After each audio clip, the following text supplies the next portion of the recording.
Motor Beat 2 tak, padahal ini mesin 4 tak. Langsung saja kita bongkar. Apa sih yang menyebabkan knalpot sampai berasap parah sampai kayak gitu? Kasihan yang di belakang terasapin ya, jadinya mulak. Nah, saat proses pembongkaran jangan lupa baca bismillah supaya pekerjaan kita lancar. Seperti biasa, kita buka knalpot, kita buka cover engine. Meskipun tidak dipisahkan dengan rangkanya, itu juga bisa. Tapi yang lebih mudah, tinggal kita pisahkan seperti ini. Kalau pekerjaannya tidak susah. Kemudian kita buka semua komponen-komponennya. Kopnya kita lepas, o-ringnya kita lepas. Kemudian baut dalamnya belum dilepas. Kita lepas dulu gigi sintriknya menggunakan kunci 8. Kemudian baru baut dalamnya yang pinggir menggunakan kunci 10.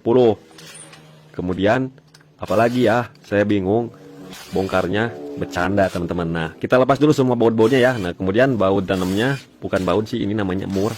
Murnya kita lepas menggunakan kunci 12 ya. Jadi jangan sampai pahili baut sama mur. Terkadang untuk pemula itu susah bedain mana baut mana mur. Nah, seperti ini udah lepas tuh, tinggal kita tarik seperti ini. Nah, tuh itu keraknya banyak banget ya. Ini motor Beat ESP ya, kode K44 ya teman-teman. Nah, seperti ini. Kemudian gigi sintrik lepaskan. Kemudian bagian lidah tensioner kita lepaskan dulu sama packingnya ya. Nah, packingnya kita lepaskan. Kemudian kita tarik. Nah, dikit lagi kena. Nah, udah kena nih. Lihat tuh, bagian liner pistonnya baret-baret. Nah, ini yang menyebabkan ngebul parah seperti motor 2 tak tuh. Di bagian pistonnya macet parah ya. Ini bekas macet kemudian dikasih oli baru bisa hidup. Jadinya ngelun seperti itu ya. Kita lepas ya sepinya. Nah, dan untuk melepas pennya ini kan bekas macet jadi sulit ya kalau ditusuk pakai kunci tes sulit. Ya udah kita tracker aja lah seperti biasa supaya mempermudah pekerjaan kita. Kalau udah baca bismillah pasti semua pekerjaan menjadi lebih mudah. Tidak susah-susah. Yang susah itu apa coba ya, yang susah di dunia ini apa ya? Saya kurang paham. Sebenarnya semuanya mudah, tidak ada yang susah ya. Nah, lihat ini bagian pistonnya ini. Nah, ini harus di quarter ya, ganti piston oversize untuk motor Beat, bisa di OS kecuali motor Matic Yamaha. Nah, kemudian satu lagi yang menyebabkan ngebul tipis itu di bagian seal clamp-nya. Jadi wajib kita ganti setelah bongkar seperti ini ya, wajib kita sekir, wajib kita ganti seal clamp-nya supaya tidak ngelun, tidak ngebul. Kasihan yang di belakang supaya oli tidak cepat habis. Nah, perhatikan saat proses pembongkaran diingat-ingat jangan sampai tertukar kayak yang dulu-dulu. Pelatuk sampai tertukar padahal sudah jelas ada in, ada X, mana disimpannya ya. Kemudian cara pembongkaran pel klepnya mudah, tinggal diganjal bawahnya pakai kain ya untuk menekan klep, tinggal gedor aja pakai palu martil sampai bejat. Jangan sampai bejat, nanti kita ganti rugi. Cukup diketuk aja, ini udah lepas tuh ya. Tuh kerak-keraknya nanti kita bersihkan aja. Jadi penyebab motor ngebul itu ini nih. Nah, seal klep yang karet ini juga udah wear. Jadi yang perlu kita ganti seal klep sama piston 500.000 beres, sediakan aja uangnya. Nanti kita lanjut.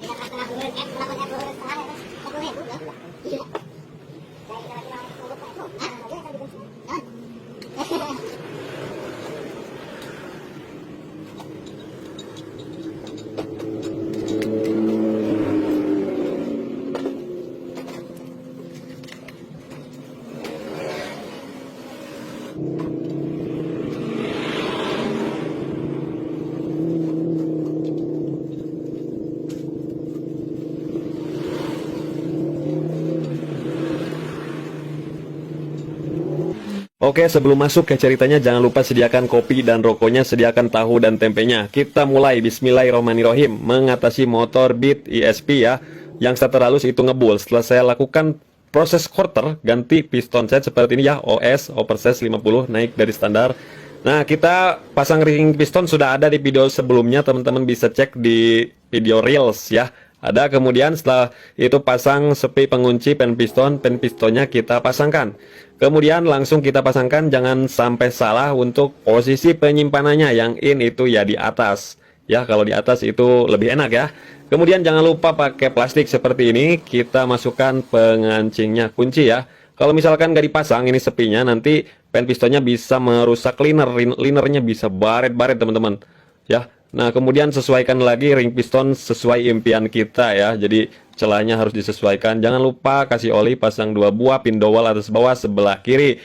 Kemudian setelah itu tinggal kita pasang packing. Dan untuk packing kertasnya ini berbeda dengan Beat Karbu ataupun Beat FI sebelumnya. Ini pakainya Beat ESP. Jadi jangan sampai salah untuk packing kertasnya ini ya. Harus diperhatikan. Kalau packing sengnya itu sama dengan Beat FI, Beat ESP itu sama saja. Nah, kemudian di bagian linernya kita kasih olai, selai olai. Nah, kita masukkan seperti ini, lidah tensionernya tekan ke bawah, masukkan dulu celah ring pistonnya dulu. Setelah masuk celahnya, tinggal tekan bagian punggungnya menggunakan ramo ataupun curug ataupun linggis ya. Nah, sambil kita goyang-goyang, kalau dimasukin digoyang-goyang pasti masuk lah, dijamin itu ya. Tuh udah masuk, kemudian rantai keteng tinggal tarik ke atas, jangan ke dalam tariknya ya. Nah, udah masuk, kemudian paskan seperti ini, tinggal kita posisi topkan. Posisi top bisa kita lihat langsung oleh mata di pistonnya ataupun di garis magnet ya. Pasang lidah tensioner bagian bawah. Kemudian kita lap sisa oli-olinya. Kemudian sediakan packing seng dan 2 buah pindowelnya. Nah, pasang 2 buah pindowel atas dan bawah sebelah kanan. Kemudian packing seng kita pasangkan. Kalau misalkan permukaan masih rata dan packing sengnya itu berwarnakan cat hitam, nggak perlu dikasih lem. Setelah itu kita rakit bagian headnya. Nah, seal clamp-nya kita ganti menggunakan yang baru. Sebelum pasang seal clamp, pasang ring bawah ya. Kemudian klep udah saya sekir ya teman-teman. Kemudian untuk pemasangan per klep, yang rapat di bawah dan yang ada marking di atas. Jadi yang rapat di bawah, yang renggang di atas. Jadi yang renggang-renggang itu di atas ya teman-teman. Kemudian pasang kuku klepnya, tinggal tekan aja pakai jari ramu seperti ini, udah kuat lah. Kalau motor cc kecil mah udah masukinnya ya, beda dengan 500 cc. Kemudian pasang noken asnya. Posisi noken as seperti ini, diposisikan bebas ya. Pasang bautnya, kemudian langsung kita kencangkan supaya tidak lupa. Terkadang kita suka pikun, lupa. Kalau nggak dikencengin terlebih dahulu nanti lupa. Kemudian jangan lupa ini pelatuk klep yang in, yang X-nya harus diperhatikan. Yang X itu ada tanda E-nya, yang in ada tanda in-nya. Jangan dibolak-balik. Kalau terbalik nanti bisa kacau, nanti bisa terberat dan tenaga ngempos. Karena saya sudah 3 kali menemukan kasus pelatuk klepnya terbalik, yang in disimpan di X, yang X disimpan di in. Itu bagaimana caranya? Itu tidak melihat ya. Nah, kita pasang pennya juga harus benar sesuai dengan dudukan bautnya. Gak bisa dibolak-balik ya. Kalau dibolak-balik bisa, asal jangan dibolak-balik dudukannya. Kita langsung kencangkan ya. Setelah itu langsung pasang ya. Nah, kita pasangkan. Nah, kalau misalkan sedikit keras itu tandanya pindowel masih nyelap. Tinggal kita ketuk menggunakan palu karet ya, jangan pakai palu besi. Kalau pakai palu besi nantinya dakon. Pasang ringnya, pasang murnya ya. Kemudian tinggal kita kencangkan. Jangan lupa baut yang di sebelah kiri, baut 10-nya kita masukin ke dalam ya, jangan keluar. Kemudian kencangkan langsung menggunakan kunci torsi. Kita atur torsinya ya, kita atur di 18,5 sampai dengan 19 Nm. Mau sampai 20 Nm juga tidak masalah, asal jangan lebih dari itu ya. Nanti terlalu kencang noken as bisa jadi syarat teman-teman. Nantinya noken as untuk bearingnya bisa cepat rusak karena ketekan ya. Jadi hati-hati cara pengencangan motor beat ini. Jangan sampai membuat si noken as jadi tertekan untuk bagian bearingnya, nantinya cepat rusak. Oke, setelah saya kencengin, kita topkan lagi ya. Topkan, cara ngelihatnya di magnet aja, garisnya harus sesuai dengan tanda panah di top. Kemudian setelah posisi noken as bebas, pasang gigi sintrik, titiknya menghadap ke depan untuk garis gigi sintrik horizontal ya, atas bawah. Kemudian kita pasang bautnya ya. Nah, seperti biasa baut-bautnya seperti ini. Nah, jadi bautnya jangan sampai tertukar dengan baut dudukan rocker arm karena beda panjangnya ya, beda dikit. Nah, langsung kita pasangkan, kencangkan seperti biasa menggunakan kunci 8. Kita turunkan dulu penekan lidah tensionernya. Kemudian langsung pasangkan lagi tutupnya, kencangkan lagi karena udah top ini, tinggal kita torsi. Saya torsi di angka 16 Nm untuk baut baja ini, karena baut baja ini ya, jadi harus kencang teman-teman. Kemudian setelan klepnya kita atur ya. Yang in 0,10, yang X 0,15 kita atur. Mau dirapetin boleh, mau direnggangin boleh. Tergantung selera kita masing-masing ya. Yang penting yang X harus lebih renggang daripada yang in. Kemudian kita pasangkan, masukin olinya, jangan lupa tutup bautnya, dikencengin. Kemudian cek olinya yang naik ke head. Nah, kita putar pakai impact. Kalau nggak ada impact di engkol-engkol di bagian selahan bisa. Kemudian karetnya kita kasih lem di bagian cekungannya saja, nggak perlu semuanya. Kita pasang langsung tutupnya ya. Kemudian bautnya kita pasangkan. Luarannya nggak apa-apa buladi seperti ini. Yang penting dalamnya sudah bersih. Dibersihkan saya sama thinner udah bersih, kinclong. Tadinya lada banget seperti hitam, seperti wajah-wajah yang lagi berjemur berhari-hari. Kemudian pasang karet anti getarnya ini di sini di tengah-tengah. Biasanya pada lupa, pada lengit ya.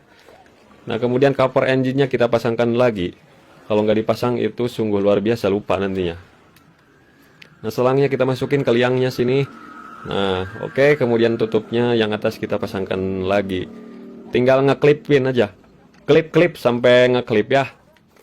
Nah oke, ini udah sedikit ngeklip, tinggal kita pasang baut-bautnya, baut 10, yang satu yang ada ringnya seperti di baut jok itu di sini, kemudian baut skrup ada 3, ada 4 ya.